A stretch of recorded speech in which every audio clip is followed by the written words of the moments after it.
Broadcasting live from the Business RadioX studios in Phoenix, Arizona, it's time for Phoenix Business Radio, spotlighting the city's best businesses and the people who lead them.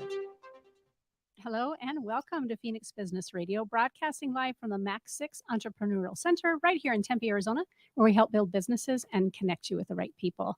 And this morning, I am meeting with Fabi Insights founder and CEO Bob Fabi, and we are very much looking forward to connecting. We've kind of been connecting on social media a little bit, and now we get to do the deep dive and find out who you are and what you're all about. I'm excited about it. Thanks. I am too. And you didn't have to come far. You're here in Tempe. I am. Very good. How long have you guys been here? So when we first moved, we moved out to Mesa because there was no, it was during the housing boom. Mm-hmm. And then we landed on the top of the bubble when the bust happened. Okay.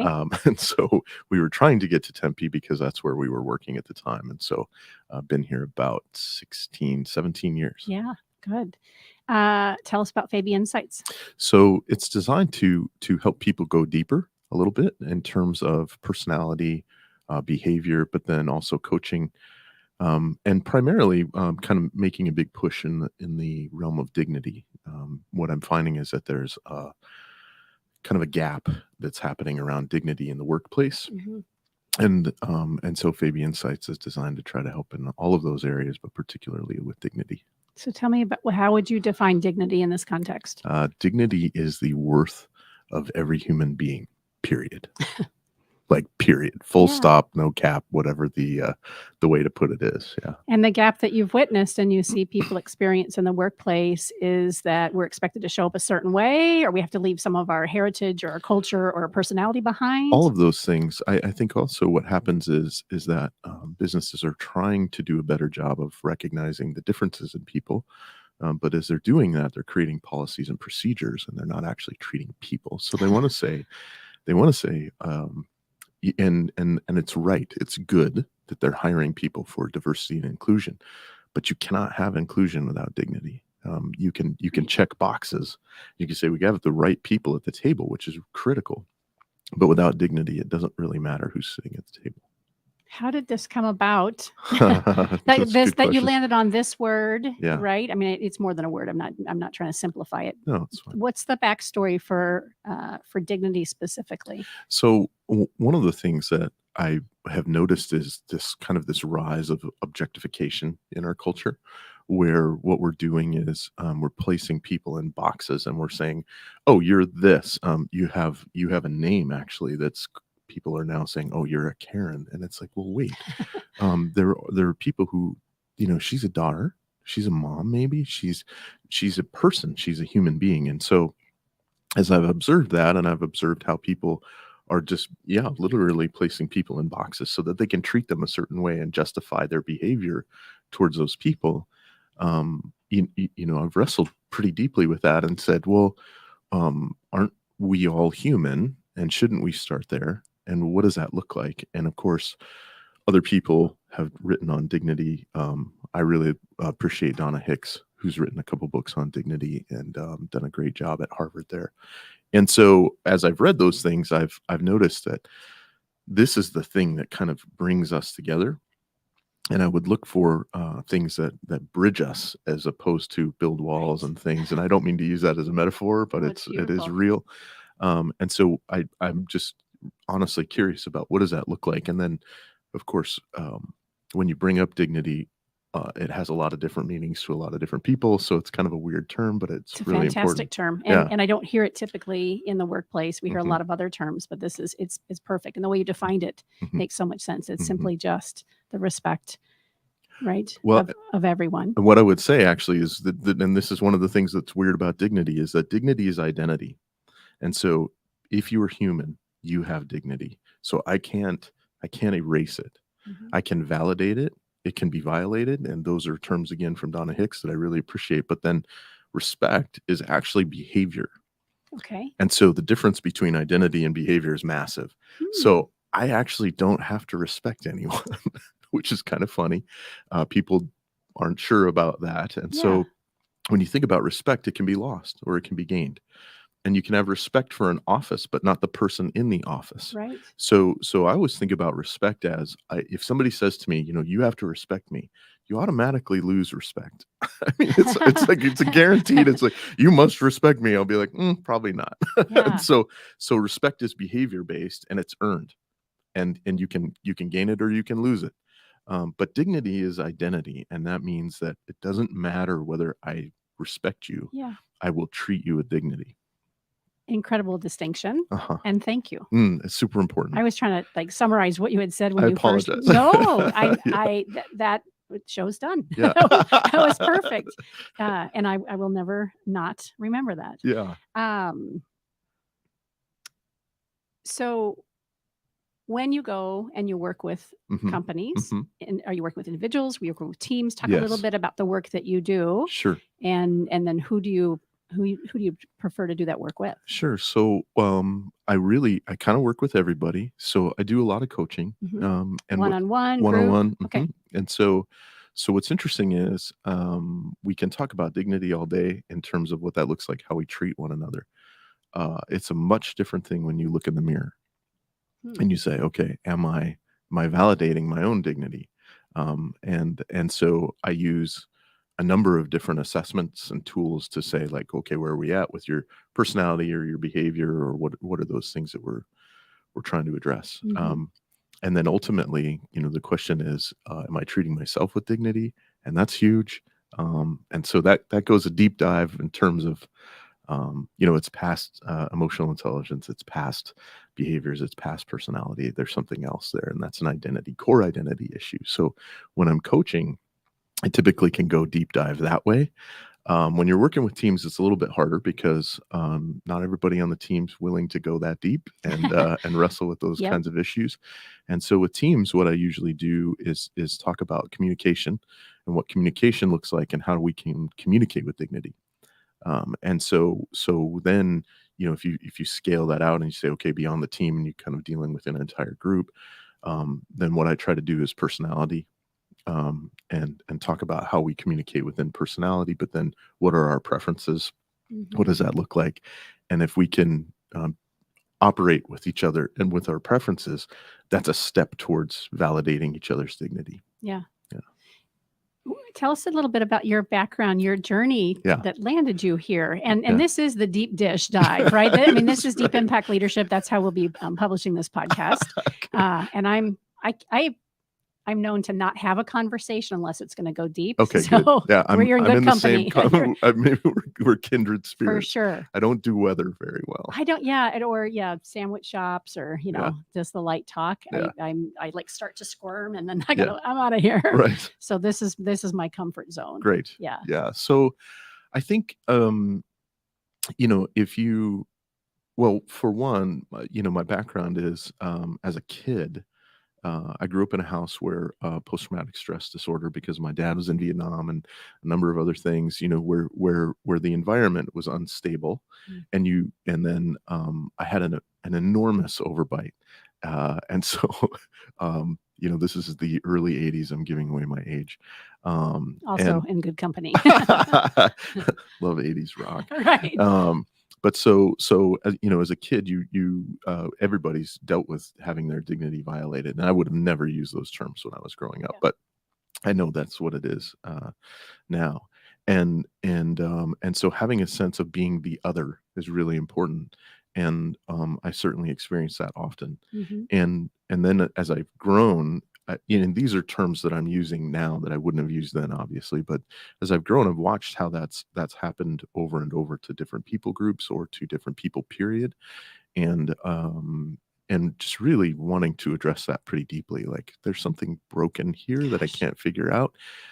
And then, as a kid, growing up in Western Montana, I mean, we were just kids, having fun, but having a deep sense of, like, it's not just me.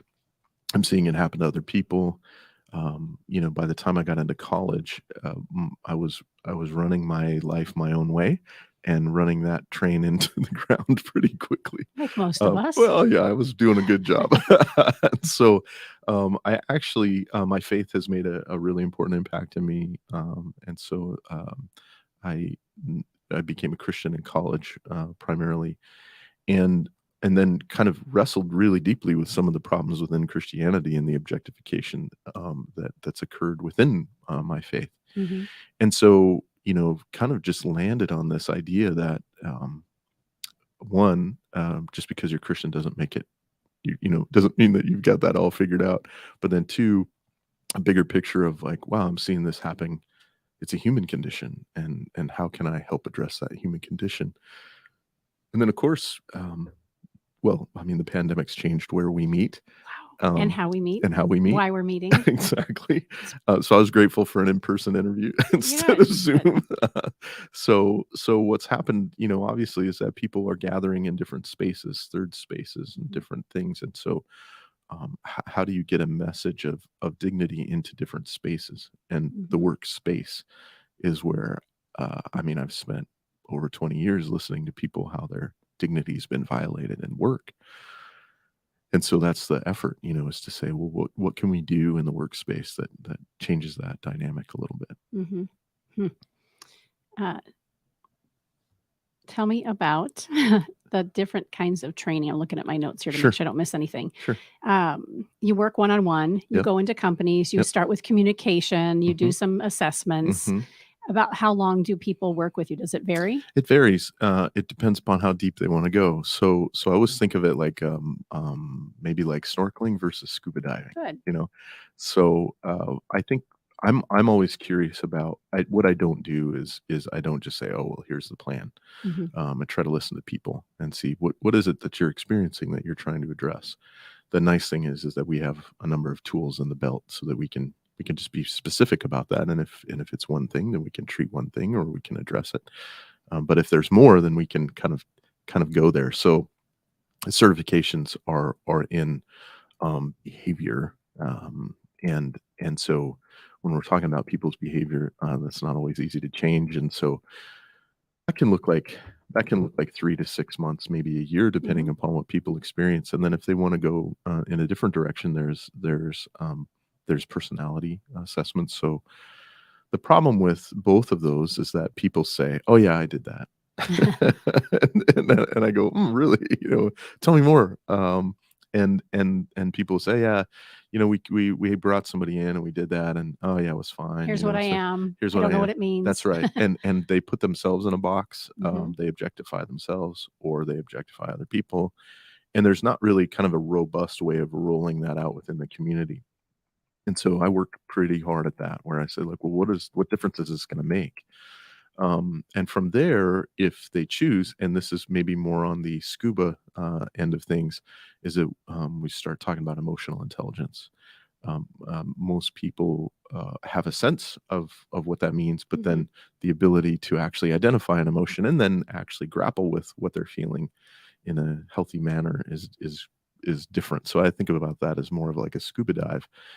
The place that dignity plays in all of that is that it can be either a snorkel or a scuba, depending upon what people are looking for. It's a great barrier to entry, or releasing the barrier to entry. And then you can really go deep, or you can keep it more communication level, depending on what an organization or an individual wants to do. Yeah. And I think and it's funny because with communication, I'll press the snorkeling analogy. Maybe I shouldn't, but you really get a sense that you are in a different world when you snorkel. And I think with communication, what happens is that people primarily have, I think of it like 4 different languages. And so people don't even know that they're speaking German. They just speak German. You grow up in a house that speaks German. You just speak German, no thing. And then you meet somebody who speaks Italian. And this is true, actually. I just experienced this. We were just in Rwanda, and I experienced this, so I know that it's not just us, which I was grateful for. I'm trying to learn Kinyarwanda as we're driving around, and our driver translator was able to speak louder every time I didn't get it right. And so what I know about languages that speaking slower and louder doesn't help. No. I've watched many of us in the West do that to those Yes. who aren't from here, and so he would increase his volume and And still say the and same still say the words. same words and say them more slowly, and I would do everything I could to pronounce them. It was pretty funny. But so what happens with communication is that people will do the same thing with one another. Why aren't they getting this? I sent this email. Why are they not doing it this way, et cetera, et cetera. And I think, well, it's just like snorkeling. When you put your face in the water, it's a different world. Yeah. And so when you're speaking to somebody who has a different preference than you, it's important to speak their language. And what does that look like? And it does look very different. It's not above the surface, it's below. And so if you and I were to take assessments and we realized, okay, maybe I speak German and you speak Italian. Well, my job then, because I know, is to learn as much Italian as I can. That's a dignified response to the differences. And so what can I do to speak Italian?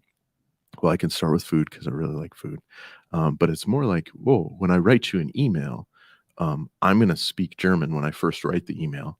Well, what does it look like if they speak Italian? And so an example of that would be if I am maybe somebody who prefers speed and I prefer task. The email is going to look like, you're probably going to get what you need in the subject line, let alone, like the two sentence thing that says, this is what I need and this is when I need it. Yeah. But if you have a preference for maybe detail and maybe slower processing, well, then what I need to be able to do is write an email that communicates in your language and not mine. And then obviously when you get an email from me that's German, it's incumbent on me to learn a little German. Yeah, you'd want it to reciprocate. That's right. Yeah. It's interesting. I'm thinking about Daryl, our producer, at the risk of embarrassing him since he's here with us. We've been working together just a little over a year. And in the beginning, at least my perspective, a lot of headbutting and struggling, just trying to find our way. We're both very dominant, controlling personalities. And have a love for what we're doing and a love for people, our guests and our clients. And I really had to I kept wanting Daryl to change. And I really needed Daryl to understand me for the first 7 to 8, maybe 9 months. And then I finally had to look in the mirror, and I don't know that the word dignity ever would show up. What can I do to honor who he is and honor where he's at? And grow from there. Like, what are you said it earlier, what are the commonalities? What are the things? What's the foundation for what we're growing here and who we are as people? And it's been magic ever since. And we've talked a little bit about it since then. I know he's made a lot of changes and adjustments as well, but it's been that beautiful dance in trying to, honor each other and meet each other where we're at, speak each other's languages. Yeah, it's critical, especially for organizations. What I think, unfortunately, what I've heard from people is, oh, that's just a bunch of fluff, or that's, and I think, well, actually, this is like getting under the hood of the car and working really hard to make sure the car runs really well. Right. And that's hard work. And especially when maybe somebody doesn't want to reciprocate. So I think in terms of, we talk about leaders, people think, well, I'm a leader, so I'm just going to run and, everybody can follow me and get out of my way and all that kind of stuff. That's pretty much how I showed up in the first couple conversations with Daryl. So, you will follow me. I own the business. I am a leader. I am a leader. He's like, okay. Well, so what happens is you can ask the question, and this is one of the things that I think is really important. It's not just what we do, it's how we do it. And the how is as important as the what. Right. And so you could say, well, I'm a leader. Well, a lot of people don't want to follow leaders. It doesn't matter if that's how you show up. It's the how thing that's really critical. And so if you're self-reflective, if you show a modicum of emotional intelligence and you think, well, what's it like to be in Daryl's shoes when I show up this way? That's a really important question. And so anytime the organization has a lack of emotional intelligence or a lack of ability to kind of self-reflect, the car just doesn't run as well. Businesses don't run as well. And eventually that leaks and businesses suffer because all of us leak. Right. So yeah, it's super important for those kinds of things to occur. Did you say we all leak? We all leak. I agree. Yeah. And if we can be self-aware and self-reflective, we can clean it up as we're going along. Yeah. Right. Yeah. Or you can ask the question, like, how am I leaking? I mean, that's just really important. And I'm a big advocate of asking questions. It's not always a blessing to people, because I'll ask questions of that. What are you talking about? Or why are you asking that question? But I think what I try to do is say, okay, what ways am I leaking? Right. And how am I leaking right now versus how I was leaking 6 months ago? And life changes are super, super important, because we're going to feel a lot of pressure. So we are going to leak. And then it's like, well, what's this looking like? And how is it for other people to experience me when these things are occurring? So Mhm. whether that's in our personal lives or business, it's our full self that we bring wherever we are.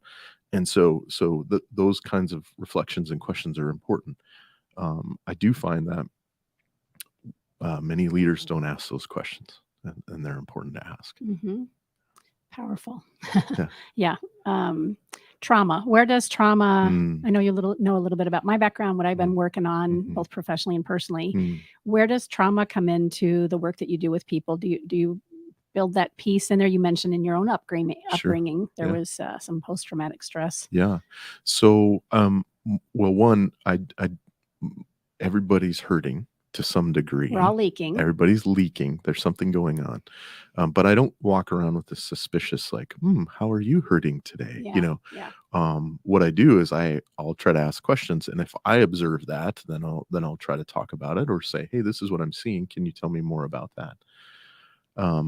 My dealings with people in general, when it comes to dignity, is I think, now I don't know whether he actually said it, but it's attributed to Robin Williams, with everybody's Mm-hmm. fighting a hard battle.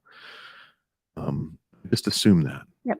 And so I think that's just part of being human. Yep. So I'm not sure if you're familiar with kintsugi. Are you familiar with this? So I actually have a book on dignity that's coming out, and so I'm excited Good. about When that. is Yeah. okay? Let's pause. Yes. Yeah. That's important information. Okay. Good. Yeah. When is that? It should be released in November. This Yeah. November. Yeah. Yeah. Well, there you go. Okay, that's so good. I'm the worst self promoter you Well, will that's ever why you're meet. here, so that I can do it for you. Okay, That's thank you. fantastic. Is Yeah. it called Dignity? It's going to be called. The working title is The Dignity Gap. Well, of course. Yeah, and so in it, there's a chapter about kintsugi, and what that is it's the Japanese art of helping broken things. I'm embarrassed because I just told you that I was up at a cabin with friends, and Mhm. my blood burst. That particular weekend, we did a kintsugi bowl. We each bought our own. Yeah, beautiful. And brought them up there. So I didn't. Yeah. The name didn't resonate with me. Yeah. Tell our listeners what it is now that I've interrupted you, because I know Okay. what we're talking about. Sorry. So my undergrad's in history, so I'm a bit of a dork. So I'll tell the story. Go. So there's a Japanese warlord who really enjoyed the tea ceremony, which is a significant ceremony in the culture at the time, and they actually value the cup more than the tea, which is odd for us.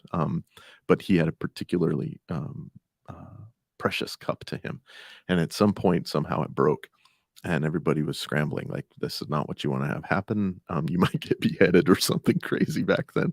And so what they did was they took it to the Chinese people who were living on the island at the time, who had done work with porcelain and other things. And the way that they would fix things was to drill small holes and then put wires in it, and to try to bring it together. But it would remain that way. So when they presented the cup to the warlord, I mean, he was horrified. I mean, because it looks like Frankenstein's monster. Right. It's got all this stuff, and of course everybody was scrambling, like, what are we going to do? And what they wound up doing was taking some pitch, or some kind of tree, and putting gold leaf in it, so that then the fractures were put together with gold. And when he saw the cup, he was overjoyed. He said, it's more beautiful now than when it originally started. And I think that if we can treat one another with that kind of kindness, how can I be a part of putting together your brokenness with gold? What does that look like? It's really important part of trauma. And so if I'm aware that people have experienced, whether they call it big T or little t trauma, doesn't matter to me, but how can I be a part of somebody putting that together with gold? Well, a lot of leaders are like, listen, I'm trying to figure out the bottom line. I'm trying to do, like, I'm not a counselor. I don't want to be doing this. What's going on? And I say, okay, well, I'm not talking about the full meal here. I'm not asking you to be a counselor, but I am asking you to consider, what might that look like? And it may look like, well, one, just learning their language.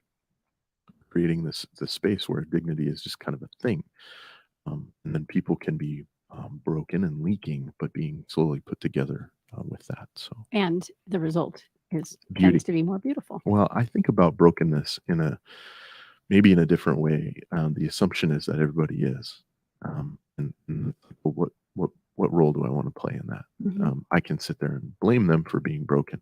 I can be upset that they're not holding my tea, quote unquote, the way that I want them Yep, to. I yep. can do all those things, or I could say, yeah, me too. You know, how can we be together in Mhm. this? I think it's really important. Is Amy's your wife? Yes, She's the one who introduced us on LinkedIn. I Do you think that's recall? true. Yeah, Yeah. yeah. And is she involved in the The Baby work with this, Insights? yeah, she is a little bit. She is with Express Scripts Cigna, and Okay. she's a director there, and so she's been enormously busy, obviously, with COVID and some of those things. She operates on a pretty high level, and we show better as a couple. She's a pretty remarkable gal. It sounds like it. She Yeah. is. She's fantastic. And so, what I try to do with Amy and the way that we try to work together is that she'll give me some insights from a corporate sense.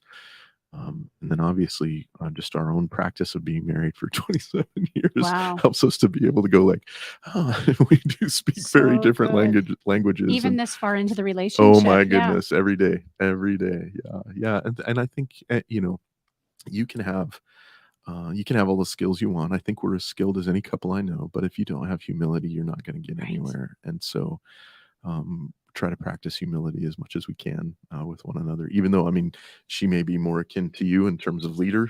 She's pretty hard charger, and she does things really well. So, Right. Yeah. yeah, humility is part of that.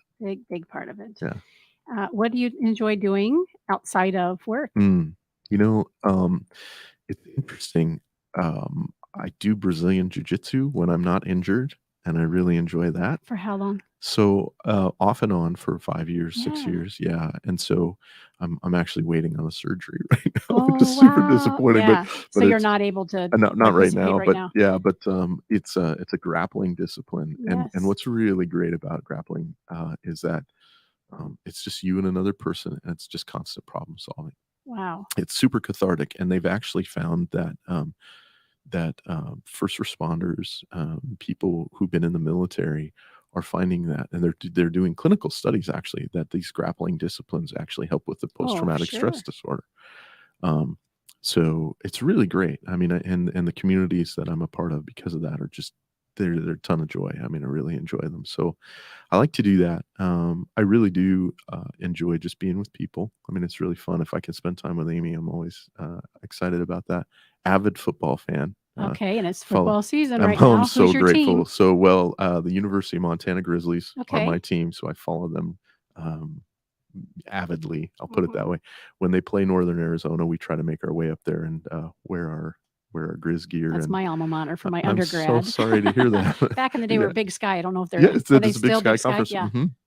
Yeah, so we try to get back to Montana. When we can. We really enjoy Montana. Yeah. And Beautiful state. yeah, it's How breathtaking. did you get here? So I came here for work. Uh-huh. Yeah, so there was a job that I went into the office and had a phone call from a guy from Tempe, Arizona, and said, I heard you might be looking for work, or I'm looking for somebody, Yeah. and I was like, isn't that just Gila monsters and cacti? I was Right. like, what's Arizona? I'm like, ooh, whoa.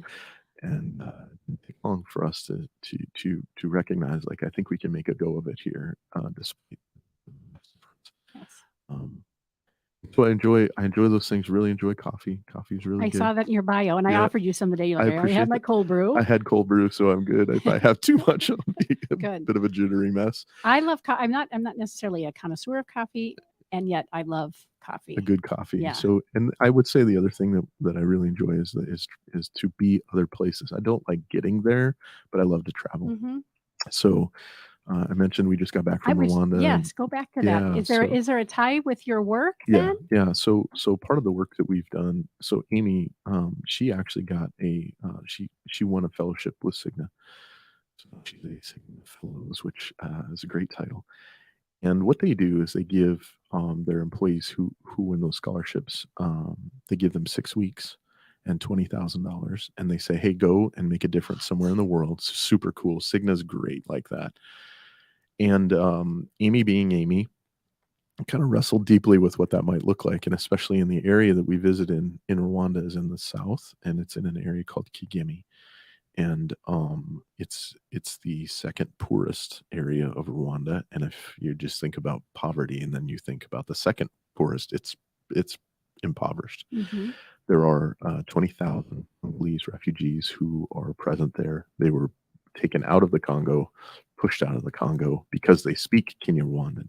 The Congolese were saying, you go into Rwanda, we don't want you here because you speak a different language, which is part of the, it's obviously dignity violating, but it's part of the colonization process that occurred. And they drew lines of distinction where they didn't exist and create problems now today. So you take a very poor area and then you add another 20,000 people who've been displaced. It's a problematic. And so Amy looked at the hospital and said, okay, what can we do with 20,000? And then we found an organization called Project Cure, who I can't affirm enough. Project Cure gets medical equipment and they put them in these giant containers. And it costs, depending upon where you go in the world, it costs roughly $20,000 to get a container and get it shipped.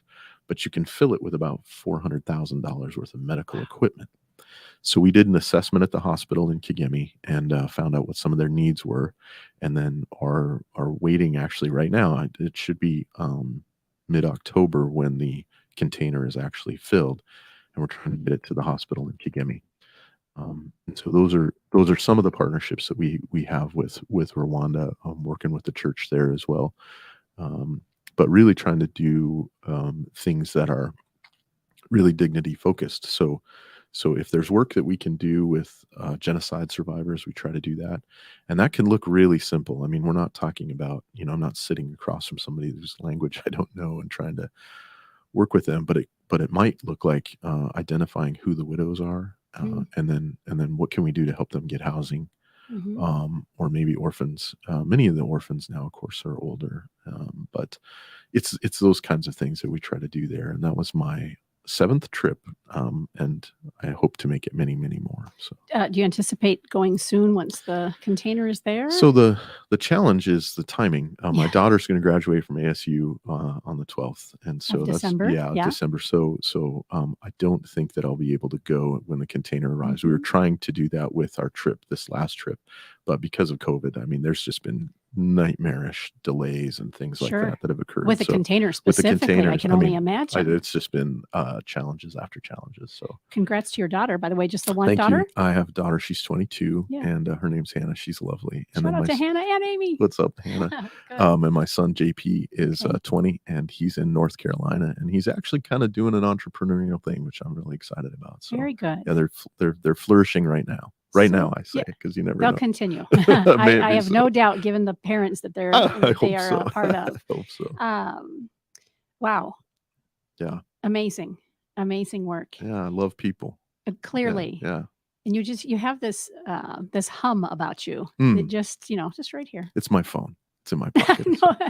Just this vibe, right? This very chill, very grounded, very soulful, very dignified. Oh, well, thank you. It. Yeah.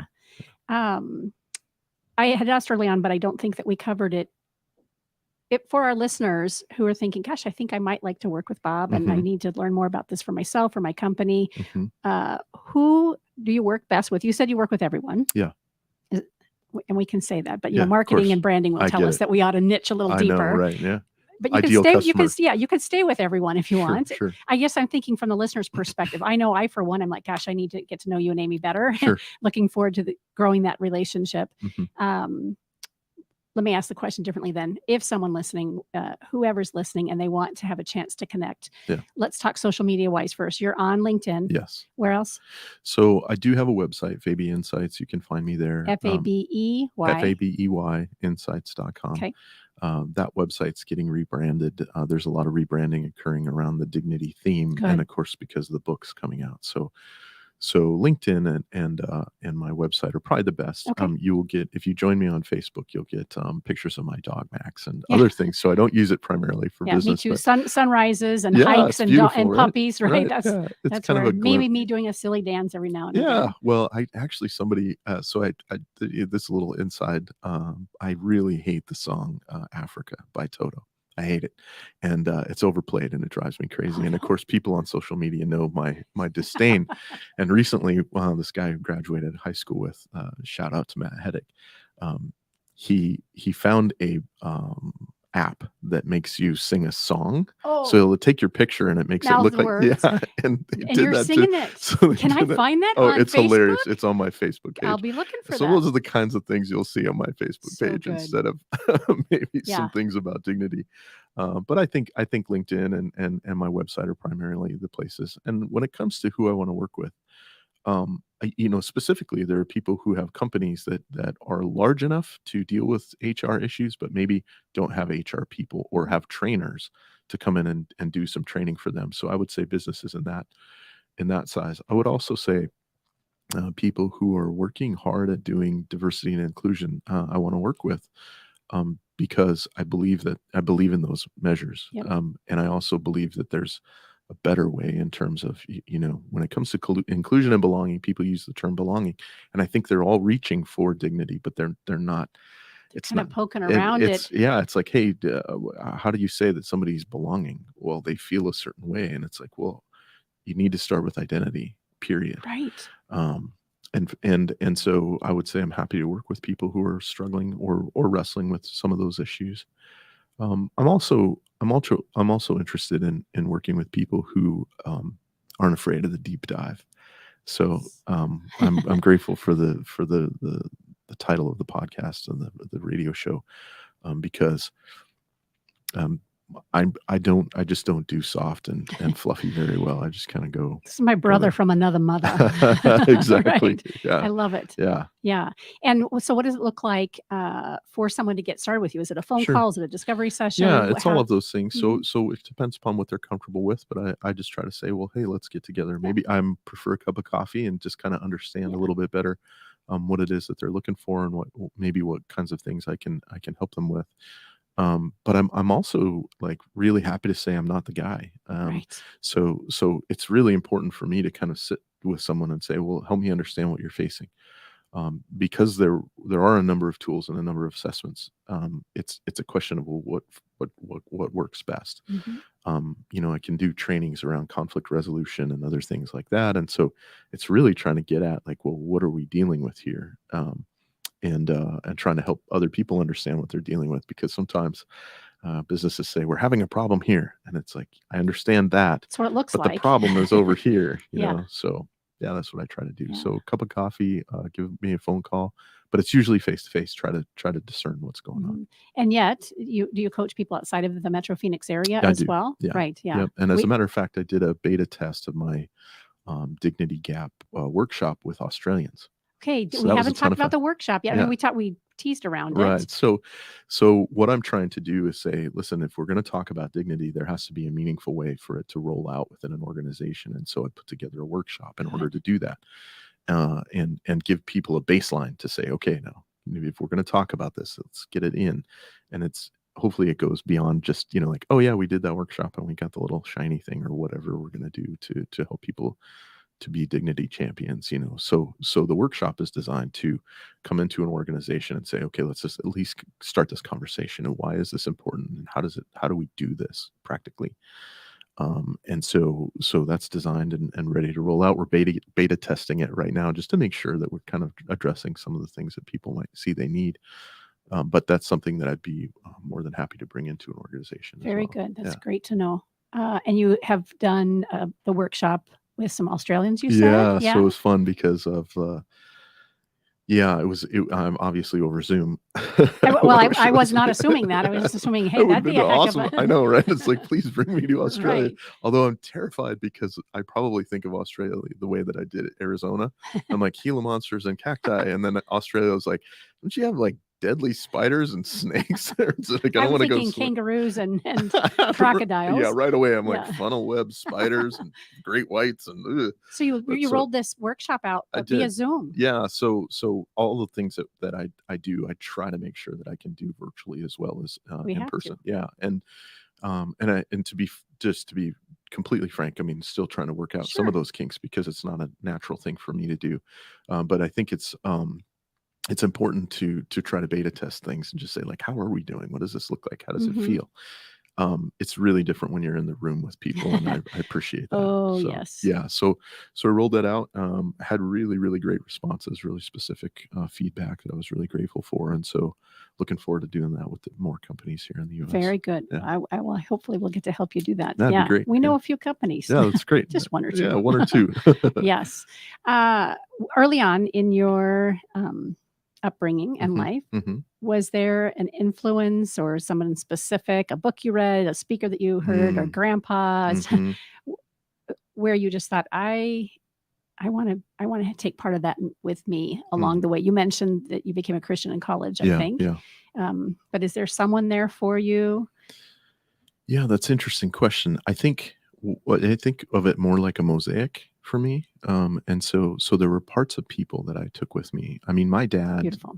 despite the difficulties that he had, he taught me how to love people, and I'm really grateful for that. My dad could see he's still with us, so I'm grateful. But so he can see the beauty in just about anybody, and I just love that about him.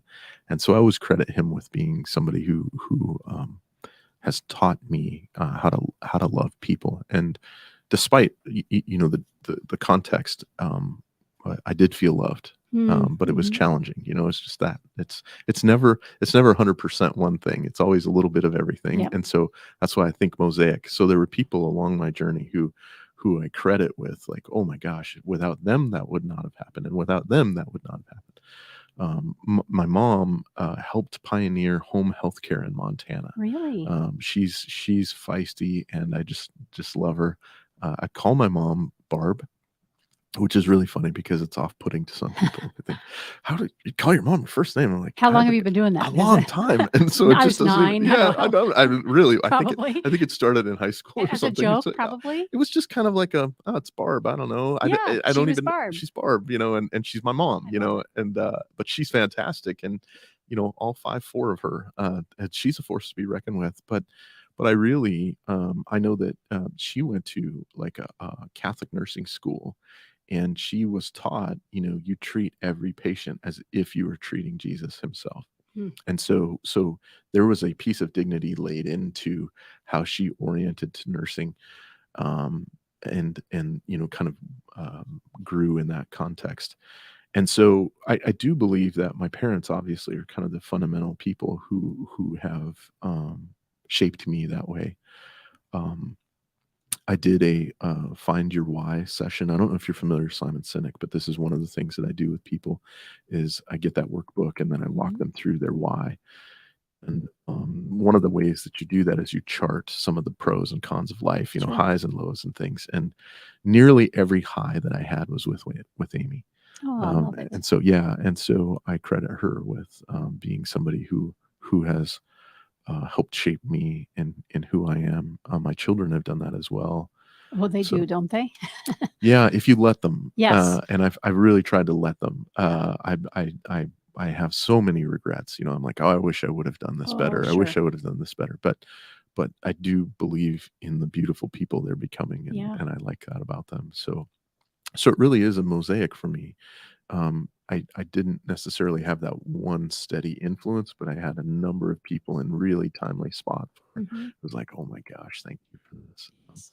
Even people that are crunchy, really hard on me, and deeply challenging, but I'm grateful for. Yep. So it's all of that. I don't know if that's a way to answer the It's a question. fantastic way to answer that. Okay. Perfect. Yeah. Genre of music. What do you like music-wise? Oh, I'm totally a mood music guy. That's the worst. Mood music. Mood music. So I'm terrible, and I don't know if it's FOMO or it's something else, but I mean, recently we just went and saw Eric Darius, who Eric yeah, Darius. if you don't know, and so I love jazz, smooth jazz. The Coyote was my favorite radio station here because it was just awesome and Yeah. they play a bunch. So Eric Darius is a saxophonist who's phenomenal, and if he's super fun. The show was just, I mean, it was awesome. Yeah. But then 80s metal. I mean, I can't get out of Metallica. It's so good. But then, there's I love flamenco guitar, and I mean, so it really is mood music. I'm the same. My Spotify playlist is really mine something. too. So, Very yeah. eclectic. Yeah. There's this guy that I've just started seeing on Instagram, young guy, and he does these little vignettes in his car, right, with music, and it's so all over the place. But I'm like, that's me. Like I can, in 1 minute, I can be listening to not necessarily hard metal. Yeah. Classic rock's about as hard as I can go. Okay. But then the next minute, I'm listening to classical and feeling just as amazing listening to everything. So that's fun. Yeah. I mean, when you wake up in the morning in Rwanda and you put on Bob Marley, it's pretty good. Oh, I bet. I bet. Three Little Birds. I mean, you're just like, this and feels I'm right. and I'm here. I'm here. This is so good. And I'm being of service. Yeah, I think it's interesting. I do have a sense of that, but I also have a sense. So recently we came to an ending we had 16 years of relationship with this parish in Rwanda, and we watched them develop, which was really, really fun. And I was asked to speak, and I'm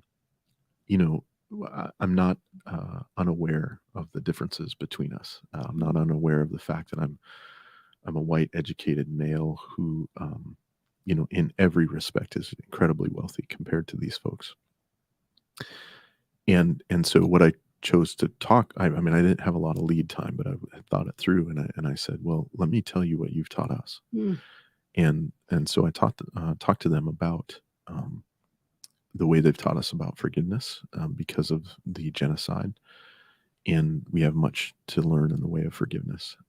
Super, super challenging because all of us are broken, and they've taught us about hospitality in ways that we can't fathom. They've taught us about patience. They've taught us. So what I did was I kind of went through and talked about that. And so when I go there, I say, yes, I'm of service here, but I'm also learning. Oh, sure. And I'm like, you have a way of doing life. And particularly as a Christian, I say, well, you know Jesus in a way that I don't. And I need to learn more about you and what it means to be Christian from your perspective. And so my Three Little Birds moment on the balcony at the place that I stay, it's like all of that. It's like, yeah, I'm here and I am of service, but man, I'm learning so much, and I'm so grateful because these people are so beautiful, and it's pretty remarkable opportunity. So that's how music can play that role. And then, as a matter of fact, there's video evidence of this, which I'm not proud of. Okay, but I've got a second video I gotta look up. No, you won't find it. It's only on my wife's phone. And I told her, I'm Amy? like, don't you dare share Right. this, Amy. Let me give Amy my phone number. Yeah, please don't. So the kids, there's cross-cultural experiences I love them, and what I found is that most kids understand when you draw a line in the dirt, and you stand there and you stare at them and you kind of smile, you turn your back. Well, most kids know, like, don't cross the line. It's universal. I've done this in different cultures. And so I was playing this game with them where I would stand there and then they would run up to cross the line and I'd chase them, and we were having a ton of fun. And this boy says in perfect English, which I was really grateful for, he says, I'd like to play a different game. And I looked at him and I said, well, what would you like to do? And he said, I'd like to dance. So I pulled up raw bass on my phone. It Takes Two. And I started playing raw bass from the 1980s. And we danced. And it was so fun. My gosh. It was so fun. So I appreciate music because it really can cross so many things, and it's a beautiful way of coming together. And so I love genres of music. I love them all. And I appreciate the way that musicians speak a language that I don't have.